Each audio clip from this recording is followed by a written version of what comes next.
Post colonial literature, ये page 1 है। Question यही है, शॉर्ट नोट लिखना है, हाँ क्वेश्चन नंबर देना है। Late us consider post colonial. A powerful country England ruled over a weak country India. This is called colonial rule. Post-colonial is a period that comes after the colonial rule is over. So post-colonial is the period that comes after the colonial rule is over. In 1947, India gained freedom from the British rule. The period after 1947 is the post-colonial period in India. ठीक है? Great events have an impact on literature. कोई बड़ी घटना होती है ना तो उसका असर साहित्य पर पड़ता है, मतलब लोग उस पर किताब लिखने लगते हैं। Poetry, novels, short stories, drama, etc. reflect the post-colonial period. ठीक है? One powerful impact of page 2 में है, foreign rule is on the language. तो पोस्ट कॉलोनियल में क्या होता है, लैंग्वेज पर असर पड़ता है। English has become the link language of India. उसका असर क्या हुआ फॉर ब्रिटिश रूल का, कि इंग्लिश अभी हम लोग के देश में लिंक लैंग्वेज हो गया है। Now let us consider post colonial literature. अब इसको समझा जाए। We start with the very popular novel Things fall Apart 1958 by Chinua Achebe. ये बहुत इंपॉर्टेंट पोस्ट कॉलोनियल नॉवल है। The novel shows that because of the British rule the traditional African life is disturbed. इस novel में क्या दिखाता है कि British rule के कारण वो जो अफ्रीकन लाइफ है वो डिस्टर्ब हो जाता है। देखिए बहुत सुंदर कोटेशन है, दीजिएगा। Things fall apart, the centre cannot hold, mere anarchy's loosed upon the world.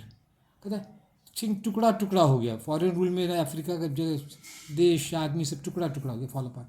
तो सेंटर कैनॉट हो, को व्यवस्था जो है सेंटर, वही सेंटर ही गड़बड़ा गया है। Mere anarchy is loose upon the, anarchy में लॉलेसनेस, कोई लॉ एंड ऑर्डर है ही नहीं, मार काट चारों बगल, इज लूज फैल गया चारों बगल अपॉन द वर्ल्ड। ये कहाँ से है पोएम है, the second coming by W.B. Yeats। Things fall apart exposes some evils of the African society. एक नॉवल में क्या देखिएगा, अफ्रीकन सोसाइटी में कुछ गंदगी है, कुछ बुराइयां हैं, उसको दिखाता है। अब हम आते हैं पेज 3 में आते हैं। बुराइयां क्या क्या देखिए क्या है, अब क्या क्या होता है बुराई अफ्रीकन सोसाइटी में। नॉवल में दिखाता है, नॉवल का ये ग्रेटनेस है, गिव्स अ ट्रू पिक्चर। क्या दिखाता है, वाइफ बीटिंग। तो अफ्रीकन्स लोग देखते हैं अपनी वाइफ को बहुत पीटते रहते हैं। फादर किलिंग हिज अडॉप्टेड सन, और बाप जो है कोई बेटा को अडॉप्ट किया है उसी को मार देता है। सो अंधविश्वास में क्या वर्षा नहीं है, पानी नहीं है, अकाल है, उसे बचने के लिए अंधविश्वास है।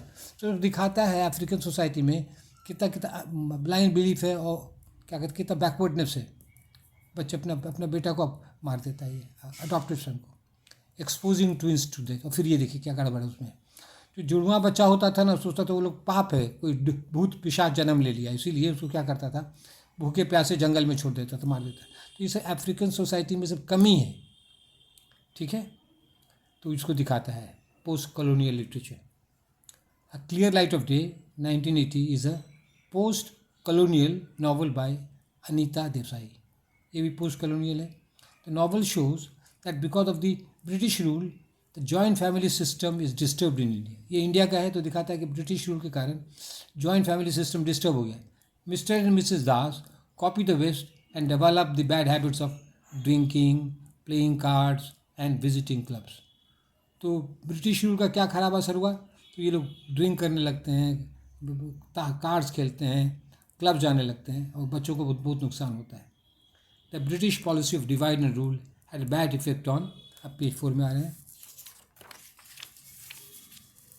ऑन इंडिया, ठीक है। तो अंग्रेजों का जो पॉलिसी था डिवाइड एंड रूल, उससे बड़ा खराब असर हुआ। In a novel Clear Light of Day Anita Desai record, क्या देखा, दंगा का सीन है। It is now the summer of 1947, riots हुआ, Hindu Muslim riots. Bhim is on the roof watching the fires burn across Delhi. Delhi में चारों बगल आग लग गई है, दंगा में सब एक दूसरे के घर में आग लगा रहा है। Great writers and poets show the right path. तो ये लोग अच्छे लेखक जो हैं, जैसे अनीता देसाई भी अच्छा ही माने हैं, वो क्या दिखाते, सही रास्ता दिखाता है। भीम, मतलब उसका फुल नेम है Bimla, learns to forget and forgive. ये नावल में बाद में वो अपने जो सब छोटे छोटे भाई सबको माफ़ कर देती है और सब पुरानी गलतियों को भूल जाती है।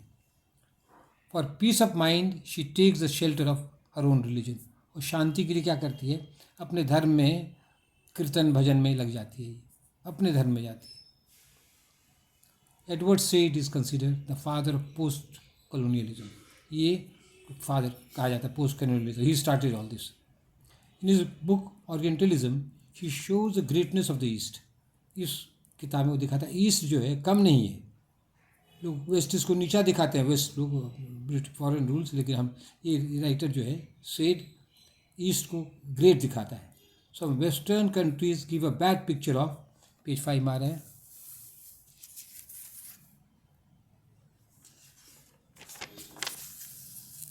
give a bad picture of the East and found an excuse for ruling over the East and the third world।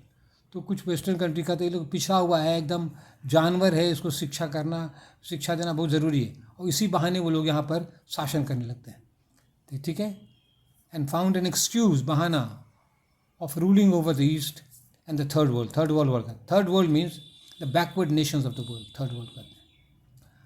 अब देखिए, अब कहते हैं heart of darkness 1890 is a novella by Joseph Conrad. He shows the evils, evils, evils of the colonial rule in Africa. Africa का ही, the Africans have iron chains around their neck. वो उनको क्या कहता है, अफ्रीकन को जानवर की तरह गले में सीकड़ बांध देता है, कहता है भागता कि भागे नहीं। they are overworked to death, और काम कराते कराते उन लोग को मार देता है एकदम। ठीक है, Chinua Achebe calls Conrad a bloody racist. गुस्सा में उसका क्या कहता है कॉन्ट्रैक्ट, एकदम रेसिस्ट है ये, ब्लडी गाली है ये। लेकिन but we must remember the colonial rule has removed some evils of the colonised nations. लेकिन ये भूलना नहीं है कि जिस देश में शासन किया उन सब देशों में बहुत बड़ी कमियाँ थी। For example the British remove the cruel sati system in India. Sati में विधवा को जला दिया जाता था पति के साथ, जो पति मर जाता था, तो कहता उसको ब्रिटिश हटाया। तो ब्रिटिश लोग कुछ सुधार भी लाया देश में, इंडिया में। अब देखिए, some Africans expose their twins to death. और अफ्रीका में कुछ अफ्रीकन क्या करते थे, अपने जुड़वा बच्चे को भूखे जंगल में छोड़ देते थे, अपने मरो। अंधविश्वास था, कई लोग भूत पेशाब हो जाए जुड़वा बच्चा। By coming in contact with the West, the Africans have stopped this practice। और वेस्ट की संगति में आकर ये लोग को बहुत सारी गंदे गंदे विचारों को लोग छोड़ दिए हैं। अब देखिए, the mighty British empire has ended but English has become a global language. अंग्रेज तो चला गया, लेकिन ये इंग्लिश लैंग्वेज जो है पूरे विश्व में ग्लोबल लैंग्वेज, विश्वव्यापी लैंग्वेज हो गया। With the help of English people all over the world are gaining and spreading knowledge. और इंग्लिश के माध्यम से वो लोग ज्ञान अर्जन कर रहे हैं, द गेनिंग, और ज्ञान को फैला भी रहे हैं, spreading knowledge. Political literature, post colonial literature is mostly written in English. और ये लिटरेचर जो लिखा भी जाता है वो इंग्लिश ही में लिखा जाता है। तो ये दिखाना चाहते हैं कि इंग्लिश का महत्व बहुत है। अंग्रेज चला गया, लेकिन इंग्लिश का महत्व, इंग्लिश का इंपॉर्टेंस रह गया है। To conclude, post colonial literature is an eye opener. ये लिटरेचर पढ़ने के हमको ज्ञान होता है, आई ओपनर में ज्ञान होता है, eye opener. The colonisers and the colonised should both learn from the mistake. Coloniser में जो अंग्रेज जो शासन किए हैं, और कॉलोनाइज इंडिया, अफ्रीका, ये सब जो है, दोनों को अपनी गलतियों से सीखना है। The colonisers and the colonised should both learn from the mistake, गलतियों से सीखना है। Together we should try to make this world a better place.